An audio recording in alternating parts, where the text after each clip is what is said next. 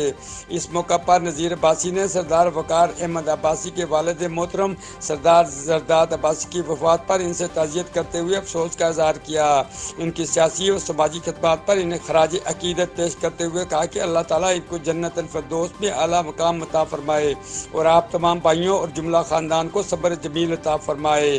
لطیف اوان، حق نیوز، مظفر آباد، آزاد کشمیر۔ ناظرین آگے بڑھے اور رخ کرتے ہیں بلوچستان کا، جہاں سے افسوسناک خبر ہے۔ ٹھل کے قریب گڑی حسن نہر کو RD 44 کے مقام پر 60 فٹ گہرا شگاف پڑ گیا۔ شگاف کے باعث تیار چاول کی فصل پانی کے لپیٹ میں آ گئی۔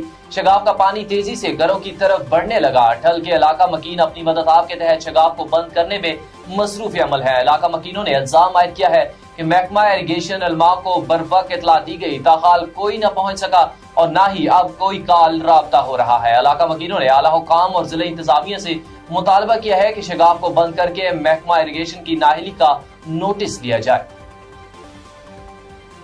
75واں یوم آزادی پاکستان آزاد جموں کشمیر ملی جوش و جذبے اور بھرپور عقیدت کے ساتھ منایا گیا۔ اس سلسلے میں کشمیر کلچرل اکیڈمی کے زیر اہتمام ڈائمنڈ جوبلی محفل مشاعرہ کا انعقاد کیا گیا۔ تفصیلات بتا رہے ہیں لطیف اوان۔ 75واں یوم آزادی پاکستان آزاد جموں کشمیر ملی جوش و جذبے اور بھرپور عقیدت کے ساتھ منایا گیا۔ اس سلسلہ میں کشمیر کلچر اکیڈمی کے زیر اہتمام ڈائمنڈ جوبلی محفل مشاعرہ کا انعقاد کیا گیا، جس کی صدارت بزرگ شاعر، ادیب، مخلص وجدانی اور مہمان خصوصی پارلیمانی سیکرٹری برائے سوشل ویلفیئر و ترقی نسواں محترمہ پروفیسر تقدیس گیلانی تھی۔ ڈائمنڈ جوبلی محفل مشاعرہ کی منعقدہ تقریب سے خطاب کرتے ہوئے پروفیسر محترمہ تقدیس گیلانی نے کہا ہے کہ پاکستان کا دنیا میں منفرد مقام ہے۔ مضبوط اور معاشی طور پر مضبوط پاکستان ہماری منزل ہے۔ انہوں نے کہا کہ قائد اعظم نے ڈالائق کے ذریعے پاکستان حاصل کیا۔ جب بھی تاریخ لکھی جائے گی تو قائد اعظم کا نام صفحے اول میں ہوگا۔ آج اس دور میں ہمیں اقبال کے نظریات پر عمل کرنے کی ضرورت ہے۔ 15ویں ترمیم کے حوالے سے ریاست بھر کے لوگوں کو اشتعال دلایا گیا۔ 15ویں ترمیم پیش ہو چکی ہے۔ اس میں صرف بلدیاتی انتخابات کے حوالے سے پرانے قوانین کو تبدیل کر کے ریاست کے عوام کے مفاد میں ترمیم کر کے ہماری حکومت بلدیاتی انتخابات کروائے گی۔ انہوں نے کہا کہ اب وقت آ گیا ہے کہ ہندوستان کشمیریوں کو ان کا پیدائشی حق کی خود ارادیت دینا پڑے گا۔ کشمیریوں کا لازوال رشتہ پاکستان کے ساتھ ہے، جو کبھی نہ ختم ہونے والا رشتہ ہے۔ ریاست کے دونوں طرف کے کشمیری پاکستان کی خوشیوں میں برابر کے شریک ہیں۔ پاکستان کی آزادی قائد اعظم محمد علی جناح کی جدوجہد اور قربانیوں کی بدولت ہے۔ اہل کشمیر سے ہی اپنا رشتہ پاکستان کے ساتھ جوڑ لیا ہے۔ ڈائمنڈ جوبلی محفل مشاعرہ کی تقریب سے DG کشمیر کلچر اکیڈمی فیضان مغل نے کہا ہے کہ وزیر اعظم آزاد کشمیر سردار تنویر الیاس کی قیادت میں پاکستان کے ساتھ کشمیریوں کے جو لازوال رشتہ ہے وہ مضبوط سے مضبوط تر ہوگا۔ لطیف اوان، حق نیوز، مظفر آباد، آزاد کشمیر۔ اور آگے بڑھے لیاقت پور کا رخ کرتے ہیں۔ جشن آزادی کی ریلی پر PTI کارکنوں کا آپس میں جھگڑا، ایک دوسرے پر تھپڑ اور مکوں کی بارش کر دی۔ لیاقت پور سے اشرف علی کی رپورٹ کے مطابق لیاقت پور تھانہ سٹی کی حدود پارک روڈ پر 2 گروپوں میں جھگڑا، کارکنوں کی ایک دوسرے پر مکوں تھپڑوں کی بارش کرتے ہوئے فوٹیج میں صاف دیکھے جا سکتے ہیں، جبکہ PTI کے سینئر عہدیداران بلال خاور مشتعل ورکرز کو روک رہے ہیں، لیکن کہاں خاموش ہوتے ہیں۔ اس طرح علاقہ تقریباً 20 منٹ تک میدان جنگ بنا رہا، لیکن انتظامیہ نہ پہنچ سکی۔ جھگڑے کی وجہ سے دونوں اطراف سے سڑک بند ہو گئی، مسافروں کو سفر میں تاخیر کا سامنا کرنا پڑا۔ گھوٹ کی ایک اور ہوا کی بیٹی زیادتی کا نشانہ بن گئی۔ گاؤں علی مہر میں ملزمان نے صدف نامی لڑکی کو ہوس کا نشانہ بنا ڈالا۔ ملزمان کی عدم گرفتاری کے خلاف تھانے کے باہر احتجاجی مظاہرہ کیا جا رہا ہے۔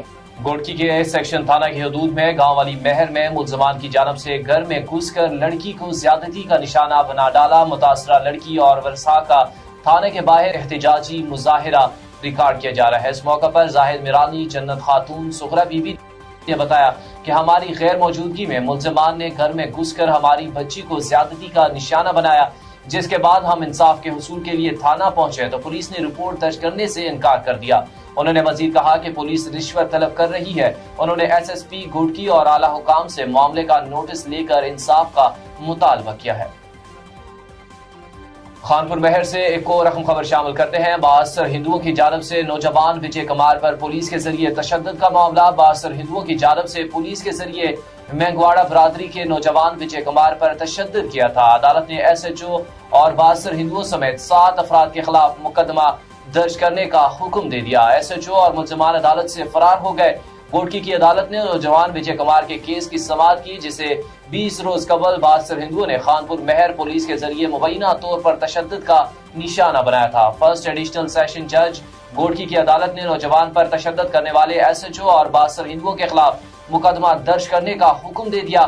عدالت نے ایس ایچ او خانپور مہر اور ویلو سانگری 2 نامعلوم پولیس اہلکاروں بااثر ہندوؤں امریش کمار، موتی کمار، بچہ رام، ہریش کمار کے خلاف مقدمہ درج کرنے کا حکم دے دیا۔